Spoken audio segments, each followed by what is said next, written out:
سەرۆک مامجەلال سیاسیەکی واقعی بووە و بە جوانی ڕووداوەکانی خوێندۆتەوە و خۆشی ڕووداوی دروست کردووە و داهێنەری چەندین ڕێگە و شێوەی خەبات بووە.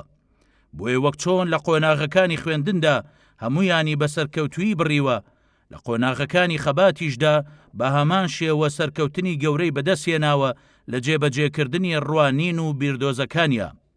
مام لە پاڵ خەباتی چەکداریدا باوەڕێکی پتەوی بە شێوازە جیاجیەکانی خەبات هەبووە، هەر لە سیاسی، پەرلەمانی، دیبلۆماتی و جەماوەری تا ڕاگەیاندن و پیشەیی و مەدەنی و دانووسانەکان.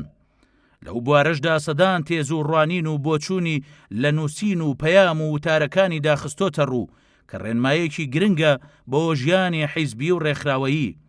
سەرۆک مامجەلال کە لە دەرگاکانی ژیاندا لە دەرگای سیاسی و نووسینەوە هاتۆتە مەیدانی ژیانەوە، هەر لە سەرەتاوە جەماوەری کردە پشت و پەناو زامنی سەرکەوتنی خەبات، بۆیە بەشداری پێکردنی هەموو چین و توێژەکانی کۆمەڵی لەو تێکۆشانەدا بە پێویست زانیوە، لەناو ئەوانیشدا بەشداری جوانان و ژنانی بە کۆڵەکەیەکی بەهێزی خەبات زانیوە.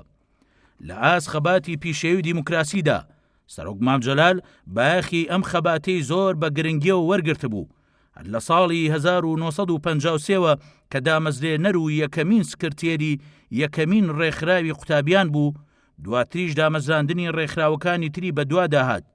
لێرەدا پەرۆشی بەڕێزیان بۆ ڕێکخراوی تایبەت بە ژنانیش دەرئەکەوێ کە لە ڕۆژگارێکدا بۆ گەیاندنی دەنگی ژنانی کوردستان بە ڕێکخراوەکانی دنیا لە کاتی یەکەمین سەردانی دابۆچین بە ناوی ژنانەوە سەردانی یەکێتی ژنانی چینی کردووە و دیاری و جلوبەرگی کوردی پێشکەش کردوون. دواتریش بە درێژایی خەباتی سیاسی و پێشمەرگانە و حکومداری هەر پشتیوانی بەهێزی خەباتی ژنان بووە بۆ یەکسانی بوونیان لەگەڵ پیاواندا. لەو بارێشەوە چەندین ڕێوشوێنی یاسایی و دیموکراسی چەسپاند تا ژنان بەکردار بەشداری بکەن لە کایەکانی ژیاندا.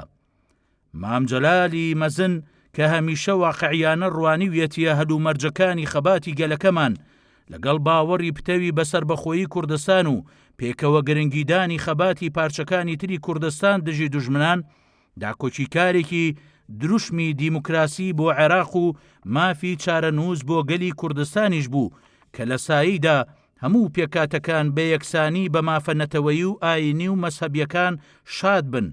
ئەوە لە کاتێکدا کە هەمیشە بیری لای سەربەخۆبوونی کوردستان بووە و لە کاتی بەشداریکردنی مێهرەجان و کۆبوونەوە جیانەکانی خوێندکاران و جواناندا لە وارشۆ و مۆسکۆش سەرباری ئەوەی زۆر تێکۆشا تا ڕێخەرانی کۆنگرەکانی قایل کرد بەوەی وەفدەکەی پارتی و کورد بەسەر بەخۆیی وتار و دیدار و چالاکیەکانیان بەڕێوە ببە و هەر بە جلو بەرگی کوردیشەوە بەشداری کردووە و ئاڵای کوردستانیشی لە بەرۆکی بەستە بوو.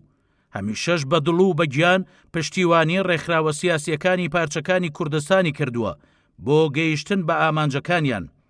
واتە وەک چۆن بنیادنەری هاوخەباتی هێزە سیاسیەکانی کوردستان و عێراق بووە، لە پێناوی عێراقێکی دیموکراسیدا بنیادنەر و داکۆکیکاری سربەخۆیی کوردستانیش بووە، بەڵام لە هەلومەرجی لەبار و ڕەخساودا ئەوەش واقعبینی سیاسی ئەم ڕابەرە ئەسەلمێنێ. ئەم ڕۆڵە هەڵکەوتووەی گەلەکەمان دۆست و پشت و پەنای هەموو چین و توێژەکانی کۆمەڵ بوو، بە تایبەتی چینە بەرفراوانەکەی هەژاران و کرێکاران و جوتیاران و زەحمەتکێشانی بیر و بازوو کە داینەمە و سوتەمەنی خەبات و شۆڕشەکانن. لەو ڕوەشەوە لا سەرەتای کاری سیاسی و خەباتیەوە تا کۆتایی پشتبەستن بەم چینە و خزمەتکردنیانی دووپات کردوێتەوە کە لە فەرهەنگە بە نرخەکەی خۆیدا شەرتی سەرکەوتنی گرێداوە بە دەستپێکردنی خەبات لە ناو خانوە قوڕەکان.